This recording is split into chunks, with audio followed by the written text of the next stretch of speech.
Delimitation గుబులు ఎమ్మెల్యేలు తాజా మాజీ ఎమ్మెల్యేలు ఆందోళన రిజర్వేషన్ల మార్పు మహిళలకు సీట్లు భౌగోళిక మార్పులపై టెన్షన్ తమ సీటు ఏమవుతుందోనని కలవరమాయే మదిలో మహిళా రిజర్వేషన్ నియోజకవర్గాల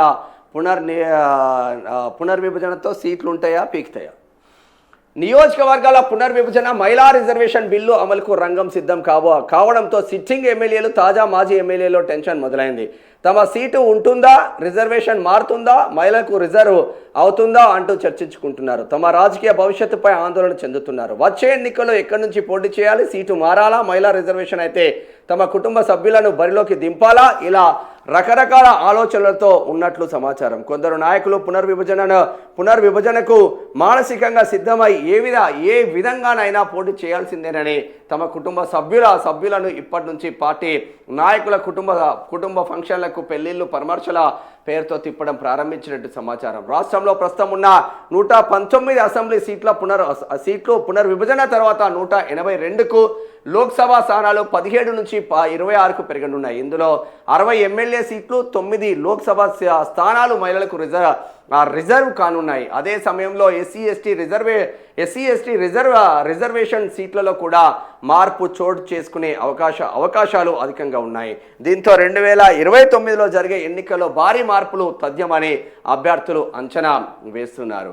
నేతల్లో సీటు కలవరం.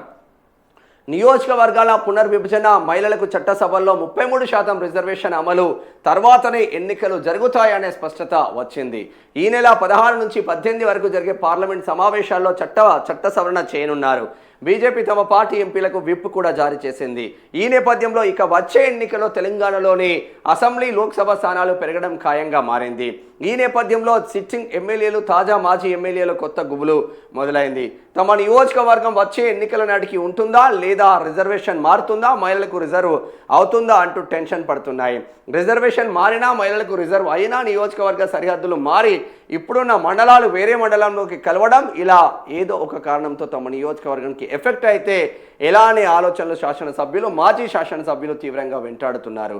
దీనికి ప్రత్యామ్నాయం ఏం చేయాలని ఆలోచిస్తున్నారంట.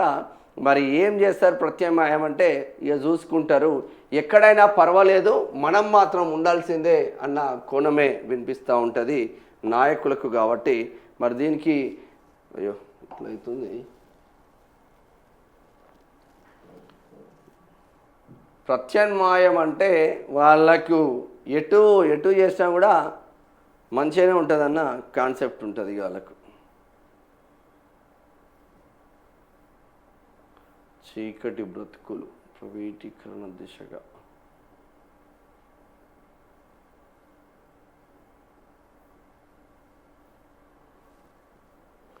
డీలిమిటేషన్.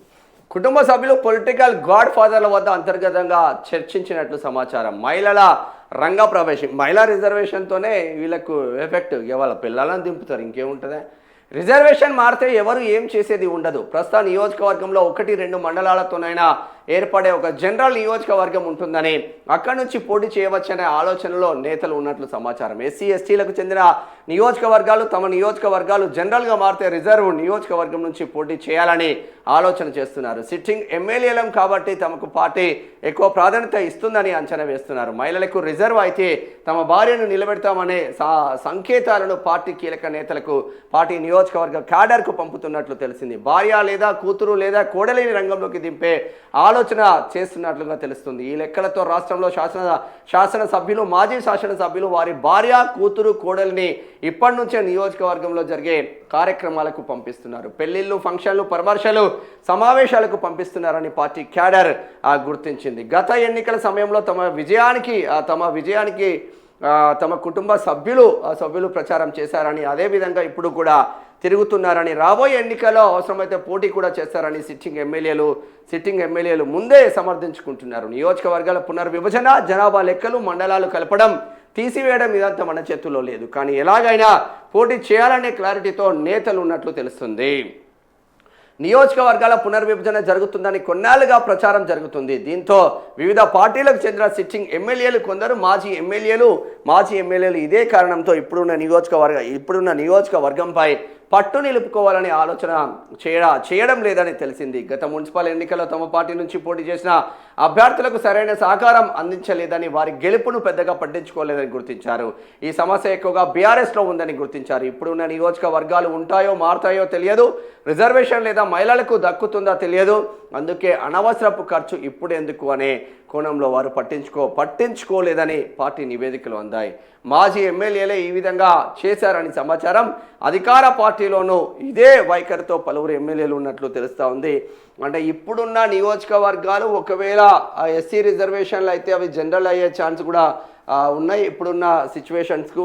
మళ్ళీ అందులో మహిళలు ఎక్కువగా ఉంటే మహిళకు సీటు పోయే ఆస్కారం ఉన్నది. మరి మహిళలకు 33% రిజర్వేషన్ రావాల్సిన ఆవశ్యకత ఉంటుంది. కాబట్టి పార్లమెంట్లో ఇప్పుడు 16 తారీఖున బిల్ పాస్ కాబోతుంది. తద్వారా అన్ని రాష్ట్రాలలో మహిళలకు మాత్రం 33% రిజర్వేషన్లు రాబోతున్నాయి. దీంతో మహిళా ప్రాతినిధ్యం అనేది పెరుగుతూ ఉంటుంది. పురుష ప్రాతినిధ్యంతో పోల్చుకుంటే మహిళల ప్రాతినిధ్యం కొంచెం అది బెటర్ పొజిషన్లోనే ఉంటుంది అన్న ఇంకొక కోణం కూడా వినిపిస్తూ ఉన్నది. ఏది ఏమైనప్పటికీ మా నియోజకవర్గాలు ఉన్నా మా నియోజకవర్గాలు లేకున్నా ఎట్లయినా మేమే కింగులం. వాడు ఏ పార్టీ అయితేందే అన్ని పార్టీలలో వాళ్ళే పోడాలి కదా. టీడీపీలో కాంగ్రెస్లో వాడే ఉన్నాడు, టీడీపీలో వాడే ఉన్నాడు, టీఆర్ఎస్లో వాడే ఉన్నాడు, బీఆర్ఎస్లో వాడే ఉన్నాడు. ఇప్పుడు కాంగ్రెస్ వస్తే కాంగ్రెస్లో వాడే ఉన్నాడు. మారింది ఎక్కడ? పేదోడి బ్రతుకు మారలే. వీడు ఏ పార్టీలో అయినా వాడే లీడర్, వాడి బతుకు మారింది. ఇది కూడా గంతి అవుతుంది. రేపు కూతురు నిలబెడతాడు, కోడలు నిలబెడతాడు, పిల్లాన్ని నిలబెడతాడు, ఉంచుకునేదాన్ని నిలబెడతాడు. దరిద్రంగా తయారైంది.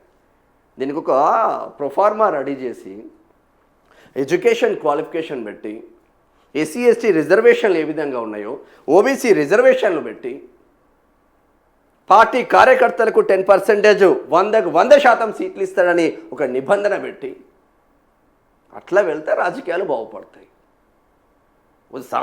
సామాన్య కార్యకర్తకు ఒరిగింది ఏమున్నది దీంట్లో? నేను ఈడ నిలబడతా, నా పిల్లం ఆడ నిలబడుతుంది, నా కోడలు ఈడ నిలబడుతుంది. ఇప్పుడు కొండా మురళి అంటలేడా? పరకాల నాదే, భూపాలపల్లి నాదే, వరంగల్ నాదే, అట్లా అయిపోతుంది.